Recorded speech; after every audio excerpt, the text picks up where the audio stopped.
नमस्कार दोस्तों, मैं शारदा प्रसाद श्रीवास्तव एक बार फिर आप सभी के समक्ष उसी विषय को लेकर आया हूं। मैंने आपको मैहर के वार्ड क्रमांक 1 स्थित आरकंडी ग्राम पंचायत के विषय में पार्ट 1 में विस्तृत रूप से समझाया कि इस ज़मीन का और इस गांव का और इस क्षेत्र के रहवासियों की क्या भूमिका रही है और यहाँ पूर्व पार्षद की क्या भूमिका रही।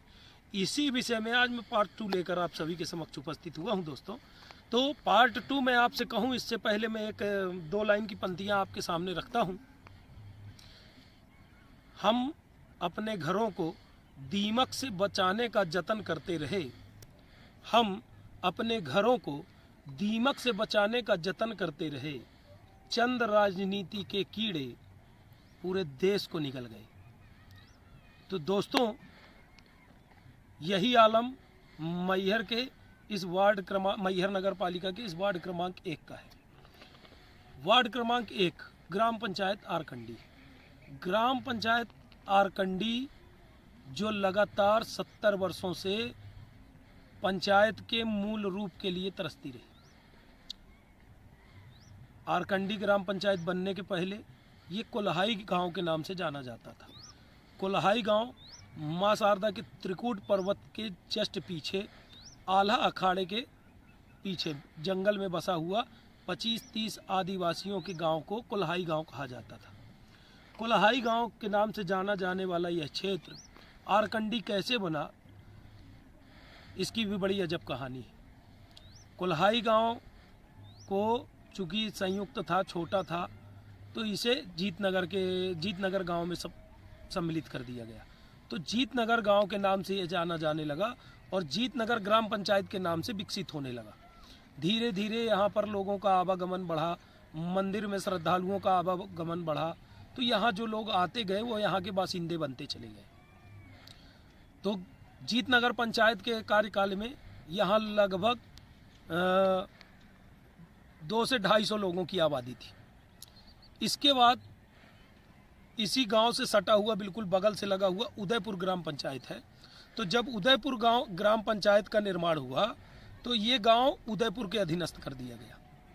उदयपुर के अधीनस्थ आने के बाद उदयपुर में संचालित होने लगा और उदयपुर द्वारा संचालित किए जाने पर इसकी आबादी जो है लगभग 500-550 हो गई। लेकिन जब इस गाँव को अपना खुद का अस्तित्व मिला, ग्राम पंचायत आरकंडी का नाम मिला, तब यहाँ के रहवासियों की जनसंख्या लगभग बढ़ते बढ़ते 800 हो गई। धीरे धीरे 1000, फिर 1200, फिर 1250। तो 1250 की आबादी का यह गांव लगातार 2014 तक यह गांव 1250 की आबादी का गांव रहा है। मध्य प्रदेश में नगरीय चुनाव 2014 में हुए। नगर पालिकाओं के, महानगर पालिकाओं के नगरीय चुनाव 2014 में हुए।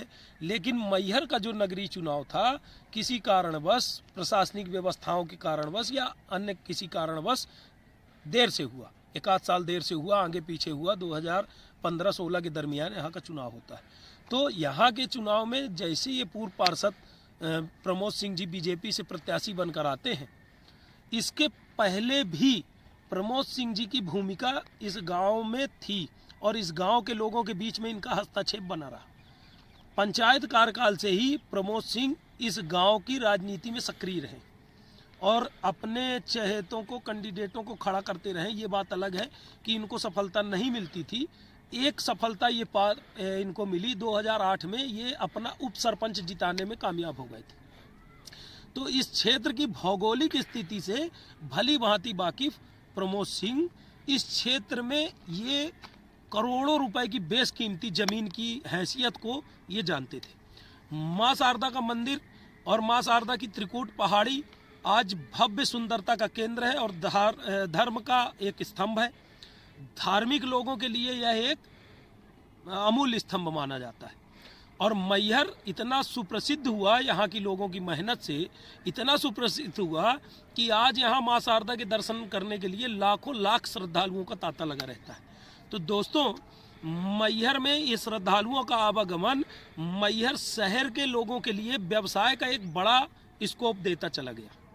मैहर में माता जी के यहाँ जैसे जैसे श्रद्धालुओं की जनसंख्या बढ़ती गई, लोगों ने अपने मकानों में, अपने निजी स्थानों पर अपने मकान को तोड़कर होटल बनाने प्रारंभ कर दिए और आज यहाँ लगभग सैकड़ों की तादाद में मैहर शहर में होटल भी है। अब दोस्तों, शहर की स्थिति यह है कि शहरी क्षेत्रों में जमीन की जो है शॉर्टेज है, जमीन की शॉर्टेज है, लोगों के पास नई ज़मीनें नहीं हैं और हैं तो बड़ी कीमती है।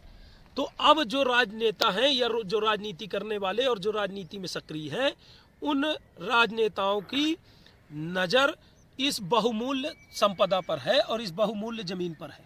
कारण कि यहाँ पर माँ शारदा मंदिर की जो व्यवस्थापक दोस्तों वह निष्क्रिय है। निष्क्रिय इसलिए कह रहा हूँ दोस्तों कि वह एक ऐसी संस्था है कि जो संस्था जब समय आया प्राइवेट हो जाएगी, जब समय आया सरकारी बता लेगी, उसको जब जैसा माहौल दिखेगा तब तैसा वो ढल जाती है। और यहाँ अधिकारी अपने में ही लिप्त है, मंदिर के ही आने वाले दान और संपदा में, उसके खजाने में जो है भ्रष्टाचार करने में लिप्त है, उनको कोई लेना देना नहीं दोस्तों। यहाँ तो आलम यह है कि आपको मैं दिखाना चाहूँगा। आप देखिए, एक JP cement Annakut, JP cement द्वारा यहाँ पर एक अन्नकूट नाम का प्रसादालय चलाया जा रहा है, जिसका उसने खुद का ट्रस्ट निर्माण कर लिया। तो समिति का तो ये आलम है दोस्तों कि आप यहाँ पर आवेदन दीजिए और आवेदन के साथ एक मोटी रकम दीजिए, तो यहाँ के कर्मचारी आपको ज़मीन देने के लिए तैयार हो जाएंगे और बाकायदा लीज बना देंगे दोस्तों। 90 वर्ष, 80 वर्ष, 90 वर्ष, 99 वर्ष की लीज बना देते हैं। पूर्व में इन्होंने बिड़ला सीमेंट को दिया, बिड़ला का मंगल निकेतन बना। इसके बाद इन्होंने जेपी से एग्रीमेंट किया और एक बिल्डिंग जेपी से एग्रीमेंट करके बनाते हैं कि हॉस्पिटल बनाना है, बिल्डिंग बनाएगा और समिति के सुपुर्द कर देगा। बाद में वह जेपी वालों का रेस्ट हाउस हो गया दोस्तों। फिर ये एक बिल्डिंग निर्माण करने की अनुमति लेते हैं, अनुबंध करते हैं कि यहाँ पर हम ये बिल्डिंग बनाएंगे और शारदा माँ को सुपुर्द कर देंगे, माँ शारदा के चरणों में समर्पित कर देंगे। इसमें अन्नकूट और नाई मुंडन, कथावाड़ा ये संचालित होगा। लेकिन वह बिल्डिंग बनने के बाद अनुबंध चेंज हो जाता है दोस्तों, सारी प्रक्रिया चेंज हो जाती है और सब कुछ बदल के वह खुद का ट्रस्ट बना लेता है और बाकायदा दोस्तों के प्रशासक आदेश कर देता है जेपी अन्नकूट वालों को कि भैया आप अपने ट्रस्ट का रजिस्ट्रेशन करा लाओ और ट्रस्ट चलाओ। तो ये तो आलम है समिति का दोस्तों। तो इस सारी प्रक्रिया से बिल्कुल भली भांति जानकार और जानकारी रखने वाले, मैंने पूर्व में कहा था कि चतुर, चालाक और होशियार प्रमोद सिंह के अंदर ये तीनों गुण हैं। तो सभी चीज़ों से और यहाँ की भौगोलिक स्थिति से जानकार यह व्यक्ति राजनीति में जैसे सक्रिय होता है और किस्मत की बात देखिए कि बीजेपी से आता है और चुन के पार्षद बन जाता है।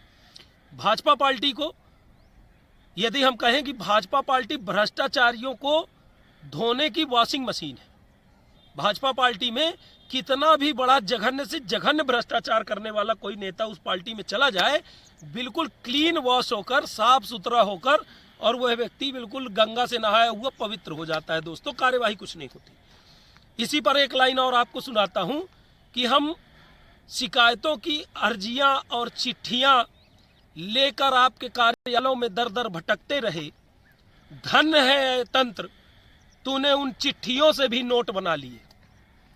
तो ये तो आलम रहा दोस्तों कि आप जितने आवेदन, जितनी शिकायतें देंगे, वो शिकायतें भी नोट में तब्दील हो जाती हैं। कैसे तब्दील हो जाती हैं ये कहानी आपको आगे सुनाएंगे। तो दोस्तों,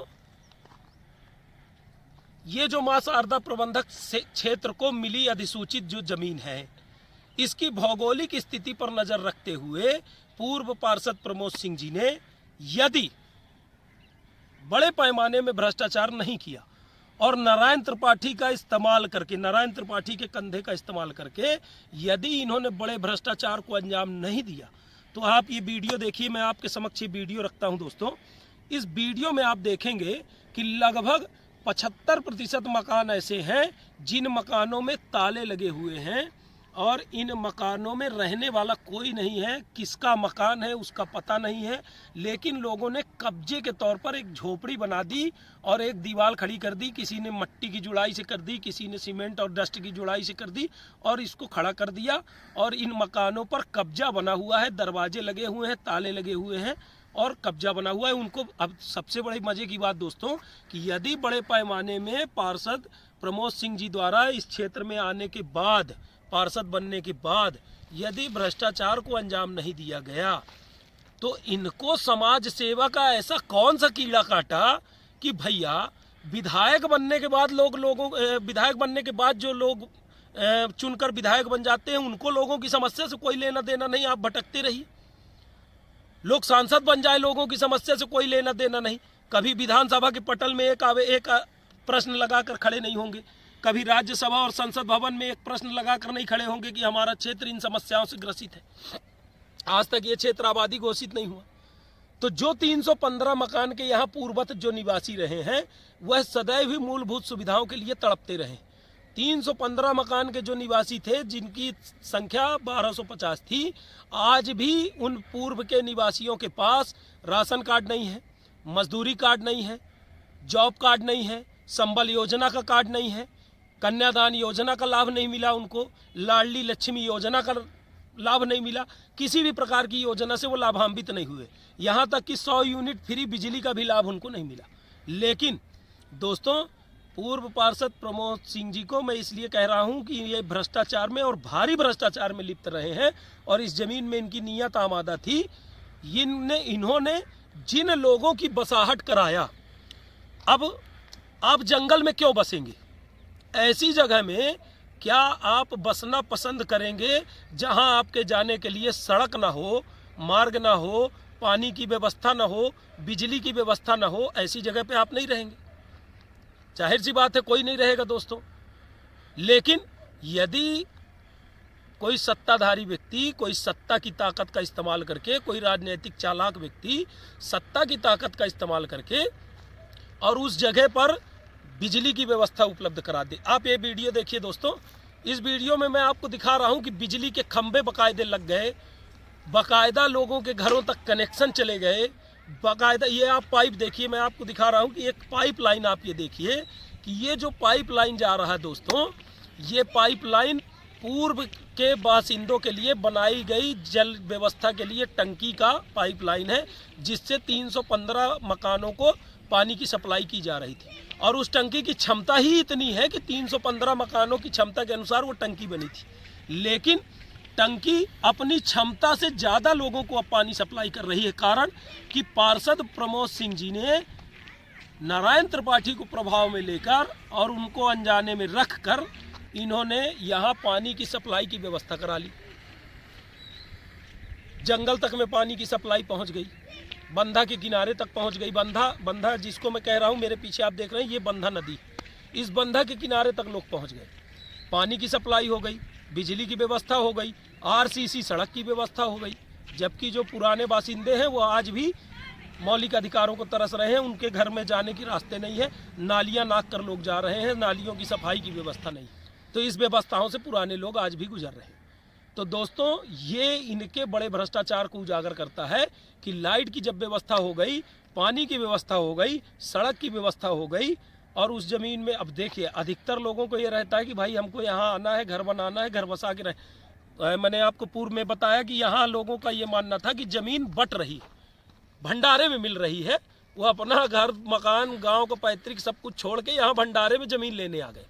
तो जब यहाँ आ गए तो इनको ये लगा कि सारी सुविधाओं के साथ फ्री की सरकार की ज़मीन मिल रही है।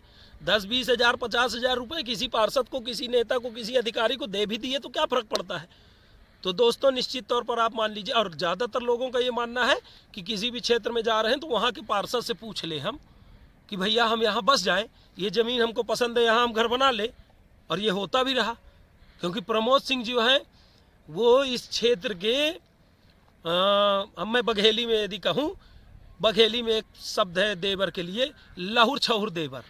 तो प्रमोद सिंह जो है इस क्षेत्र में जो नए बासिंदों को ले आए और नए बासिंदों की जो महिलाएं यहाँ आकर बसी, ये उनके लहुर छहुर देवर हैं, ये सबके देवर हैं दोस्तों। तो अब ये देवर जब भाभी को बसा रहा है, स्वाभाविक बात है, तो भाभी के घर में अंधेला कैसे होगा? तो लाइट भी ले लो। भाभी के घर में पानी नहीं है तो भैया पानी का पाइप लाइन भी ले लो। भाभी के जाने के लिए सड़क नहीं है तो भैया आरसीसी सड़क भी ले लो। तो ये बड़े भ्रष्टाचार को उजागर करता है। और इस भ्रष्टाचार में दोस्तों निश्चित तौर पर मानिए कि स्थानीय प्रशासन, नगर पालिका प्रशासन, जिला कलेक्टर सतना, मैहर अनुविभागीय अधिकारी, नजूल कामला सभी दोषी हैं। क्योंकि जब आप सभी ये जानते थे कि ये माँ शारदा की आराजी है, माँ शारदा की ज़मीन है, अभी मैं आपको जो वीडियो दिखा रहा हूँ, भी एक और वीडियो आप देखिए कि लोगों के घरों में नए निर्माण चल रहे हैं। निरंतर ईंट आ रहे हैं, पत्थर आ रहे हैं, मटेरियल आ रहा है, नए निर्माण चल रहे हैं।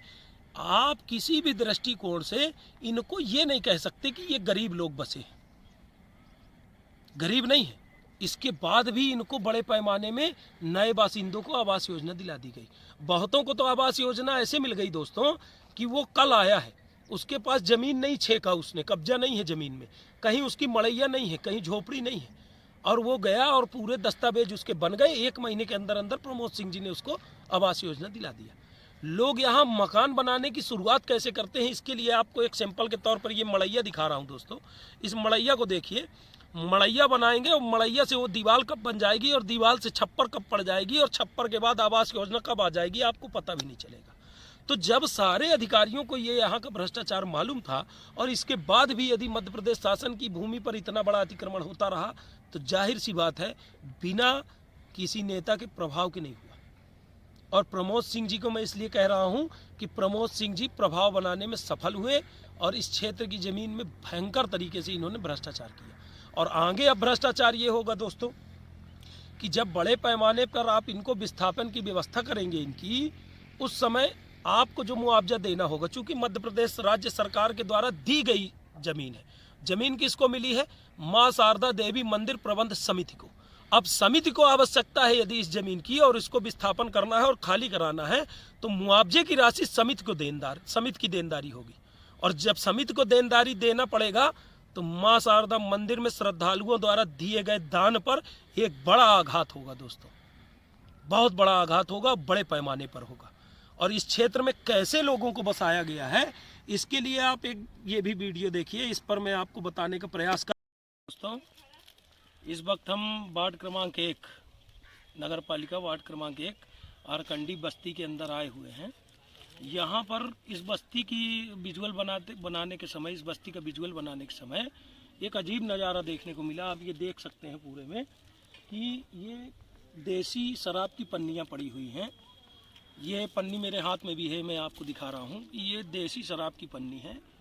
और बड़े पैमाने में यहाँ पर देसी शराब बनाई भी जा रही है और बेची भी जा रही है। बड़े पैमाने में लोग इसको खरीद भी रहे हैं, पी भी रहे हैं। ये देसी शराब की पन्नियाँ, ये जो आप देख रहे हैं बिल्कुल ये खुले में, यहाँ कहीं न कहीं ये प्रशासनिक तंत्र के भ्रष्टाचार के बिना बिल्कुल संभव नहीं है कि इतने बड़े पैमाने में कहीं कोई शराब, आपको शराब की पन्नियाँ मिल जाए। और जिस तरह का आलम इस बस्ती में देखने को मिल रहा है, तो ये जाहिर सी बात है कि यहाँ पर बड़े पैमाने में लोग नशे के आदी हैं। और ये नशा जो देसी शराब का ये नशा है, ये देसी शराब लोग बनाते भी हैं, तमाम तरह का केमिकल इस्तेमाल करते हैं। हालांकि ये नशा इनकी मौत का कारण, मौत की बड़ी वजह भी बनता है, लेकिन इसके बावजूद भी सस्ता होने के कारण, सस्ता, सुंदर और टिकाऊ, जहाँ कम पैसा लगे, नशा अधिक हो, उसका मज़ा लेने के लिए लोग ये पन्नी की शराब पीते हैं। और यहाँ की प्रशासन भगवान की बनाई हुई है, नेता भी भगवान के बनाए हुए हैं। तो दोस्तों बने रहिए वीडियो में। कर रहा हूँ कि यहाँ कैसे लोग मादक पदार्थों का सेवन कर रहे हैं, मादक पदार्थ बेच रहे हैं। और तमाम ये धार्मिक नगरी रही नहीं गई दोस्तों। तो आप अगले पार्ट का इंतज़ार करिए दोस्तों। इस वक्त के लिए बस इतना ही।